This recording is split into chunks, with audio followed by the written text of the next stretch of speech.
Hello, বিকেবাসী চ্যানেলের পক্ষ থেকে আপনাদের সবাইকে স্বাগত জানাচ্ছি। আজকে একটা নতুন ভিডিও নিয়ে হাজির হলাম। সেটা হচ্ছে আমার সৌদি আরব যেতে একটা ট্রেডের প্রয়োজন হয়েছে। এটা হচ্ছে তাকামুল, প্রতিষ্ঠানের নাম তাকামুল। সৌদি আরব আর বাংলাদেশ সরকার একসাথে মিলে এই ট্রেডটা কমপ্লিট করছে বা শুরু করছে। তার উদ্দেশ্যে বাড়ি থেকে রওনা দিলাম এবং বাসে যেতে শুরু করলাম। চৌরাস্তা গিয়ে নামলাম এবং চৌরাস্তা থেকে আরেকটা গাড়িতে উঠলাম। তো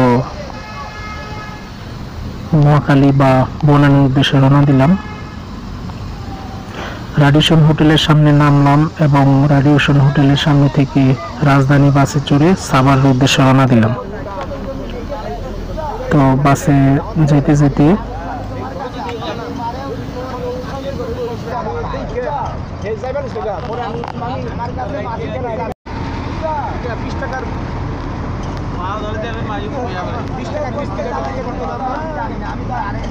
বাসে গিয়ে নামলাম লালন সেতু বা লালন ফিলিং স্টেশনের সামনে।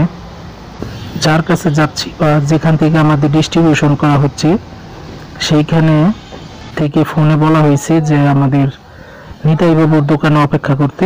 তো আমি নিতাই বাবুর দোকানে অপেক্ষা করছি, কতক্ষণ পরে এসে নিয়ে যাবে। নিয়ে গেছে সেই হেমায়তপুরের ভিতরে একটা বিল্ডিং এর মধ্যে রাখছে। চোখের মাঝখানে একটা বিশাল বড় বিল্ডিং, দুতলা, এবং সেইখানে আমাদের রাখছে। আমাদের সহ আরো অনেকেই ছিল সেইখানে। তো আমরা অপেক্ষা করতে থাকলাম। এখানে আমাদের শিক্ষা দেওয়া হবে কিছু। তো আমি সবকিছু আগে থেকে পারতাম, বা যে শিক্ষাগুলো তারা দিবে এই শিক্ষাগুলোর যে দাস বা বিভিন্ন রকমের যে ট্রেডের উপরে যে শেখানো হয় মাপজোক, এইগুলো আমরা পারি। আমার সাথে আরেকজন ছিল রাজশাহী, দুজনেই আমরা রানিং মিস্ত্রি, রানিং কাজ করি। ও এসি টেকনিশিয়ান হিসেবে যাচ্ছে আর আমি বিল্ডিং এর ইলেকট্রিশিয়ান হিসেবে যাচ্ছি। তো তারা বলতেছে যে আপনাদের শিক্ষার দরকার নাই, আপনারা যথেষ্ট পারেন। তো এইখানে যে দেখতে পাচ্ছেন রাজমিস্ত্রিদের ট্রেড করানো হচ্ছে, রাজমিস্ত্রিদের ওই মাপজোক শেখানো হচ্ছে। শুকনা ইট কতটুকু ওজন হয়, ভিজা ইট কতটুকু ওজন হয়, সিমেন্ট বালু রেশিও কতটুকু হয়। এইটা হচ্ছে এখানকার টিচার। টিচারের কি অবস্থা। তো যাই হোক, ওই মাপজোক গুলো শেখানো হয়, মিলিমিটার সেন্টিমিটার এগুলো শেখানো হয়। মানে নর্মালি একটা ধারণা দিয়ে ওইখানে পরীক্ষা কেন্দ্রের মধ্যে পাঠানো হয়। এটা সরকারিভাবে আবেদন করতে হয়। $50 দিয়ে আবেদন করার পরে সরকারিভাবে ওই কোন সেন্টারের মধ্যে ফেলবে সেটা ইন্টারনেট থেকে ডিসিশন নিয়ে ফেলানো হয়, অফিসাররা পাঠায়।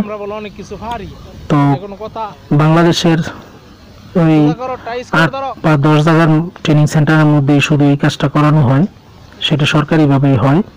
সৌদি সরকার নিযুক্ত করে দিয়ে দিচ্ছে যে এই ট্রেনিং সেন্টারের মধ্যে কাজগুলো, ট্রেড সার্টিফিকেটগুলো হইতে হবে, এখান থেকে পরীক্ষা দিতে হবে, সেই অনুযায়ী পাঠানো হয়। তো আমারটা বগুড়াতে পড়ছে, কারো কারোতে রাজশাহী পড়ে, কারো কারোতে ময়মনসিংহ পড়ে, কারো কারো পরে আবার অন্য কোথাও টাঙ্গাইল। তো যাই হোক, এখানে তাদের শিক্ষা দেওয়া হচ্ছে, তাদের শিক্ষাটা দেখছি আমি। এই যে ঘুমিয়ে আছে 4 লাখ 4.5 লাখ টাকা মাথা এগুলা। তো এই লোকটা এসি টেকনিশিয়ান হিসেবে যাবে সৌদিতে, আর আমি যাব বিল্ডিং ইলেকট্রিশিয়ান হিসেবে।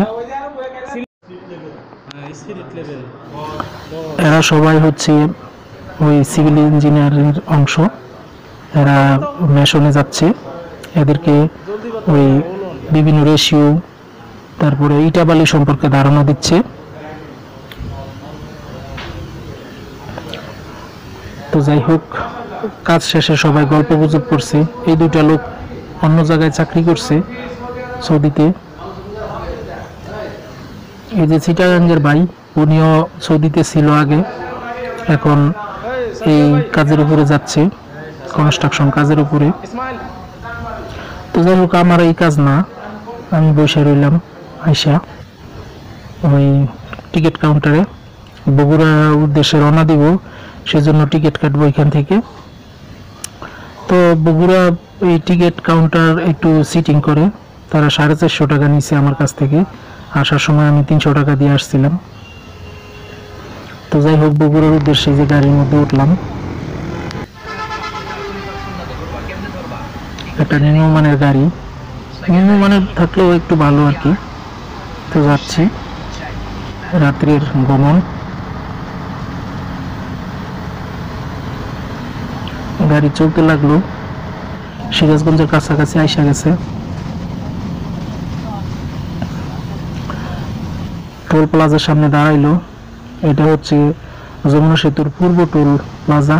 এখানে টোল সম্পন্ন করছে আমাদের গাড়ি।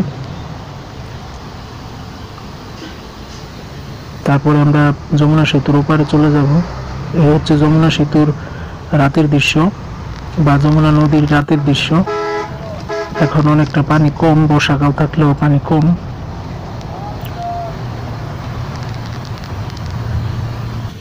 এটা হচ্ছে রাত্রের দৃশ্য। আমরা যমুনা সেতু ক্রস করিয়ে ফেলেছি, ওপারে চলে গেছি।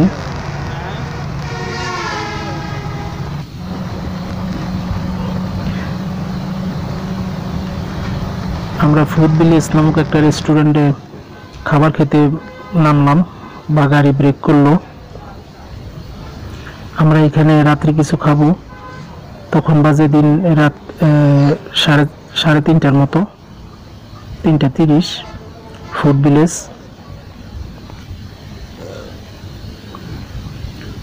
ফুড ভিলেজে খাবার দাবার সম্পূর্ণ করার পরে একটু বাহিরে হাঁটা চলা করলাম। এখানে বাহিরে পোড়া মুরগি, নান রুটি বিক্রি করে। এটা হচ্ছে বগুড়া 7 রাস্তা বা 7 মাথা যাই বলেন না কেন।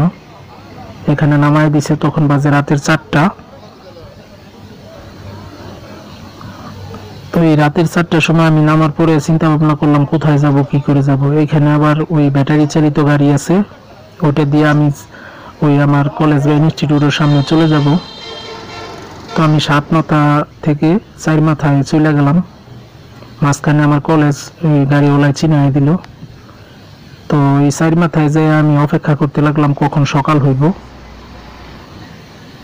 কারণ আমার মেবি পরীক্ষা 9টার সময় নিয়েছি ওইখানে। এই 9টার সময় আবার চলে আসলাম আমি বগুড়া ট্রেনিং সেন্টারের সামনে। যেটা হচ্ছে বগুড়া ট্রেনিং সেন্টার, কারিগরি ট্রেনিং সেন্টার। এখান থেকে যত রকমের ট্রেড দেওয়া হয়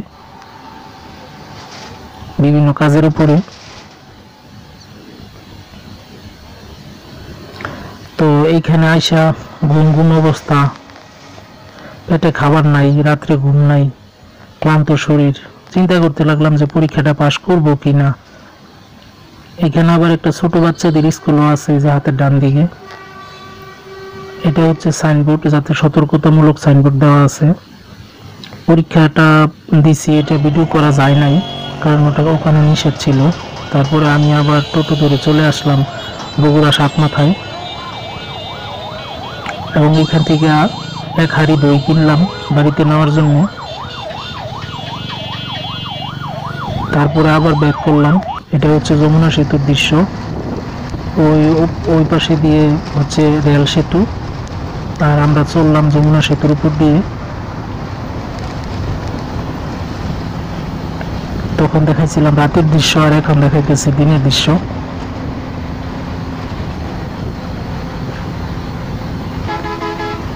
গাড়ি চলতেছে আমাদের যমুনা সেতুর উপর দিয়ে। ওই যে জানালার ফাঁক দিয়ে দেখা যাচ্ছে, সেটা হচ্ছে রেল সেতু।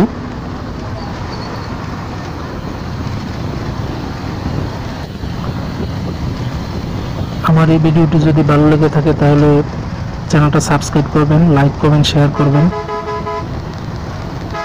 তো যাই হোক, আমি চলে এলাম মোহাম্মদপুরে। এখন আমি বনানীর উদ্দেশ্যে রওনা দিচ্ছি। এই গাড়ি থেকে নামলাম, নামার পরে আমি আমার এজেন্সির অফিসে গেলাম। সেখান থেকে কাজ সম্পূর্ণ করে গাজীপুরের উদ্দেশ্যে রওনা দিলাম।